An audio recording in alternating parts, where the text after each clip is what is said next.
Praise the Lord. Minute with God's word. నేటి దిన వాగ్దానము మత్తయి సువార్త 6వ అధ్యాయము 12వ వచనము. మా రుణస్థులను మేము క్షమించి ఉన్న ప్రకారము మా రుణములు క్షమించుము.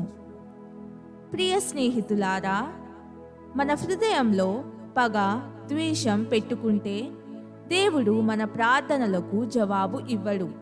సరికాదా? మనకు మనశ్శాంతి కూడా కరువవుతుంది. మన తలలో పెద్ద అగ్నిపర్వతం పగలడానికి సిద్ధంగా ఉంది. రాత్రి పగలు సాతాను మన పగనేలా తీర్చుకోవాలి, లేక ఆ వ్యక్తికి నేనేలా పాఠం చెప్పాలి అని పదే పదే జ్ఞాపకం చేస్తుంటాడు. ఈలోగా మన పనిలో సంతోష సమాధానాలను, ఏకాగ్రతను మనం కోల్పోతాం. సాతానుకు అవకాశం ఎందుకు ఇవ్వాలి?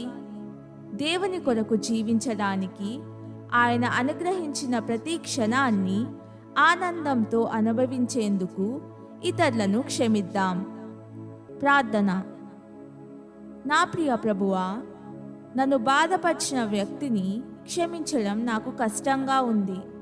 నా మనస్సులోనూ హృదయంలో ఉన్న ద్వేష భావనమంతా నీ నామ మహిమార్థమై తొలగించబడినట్లు నీ ప్రత్యేక కృపను అనుగ్రహించుమని కోరుచున్నాను. యేసు ప్రభుని నామంలో ప్రార్థిస్తున్నాను తండ్రి. ఆమెన్.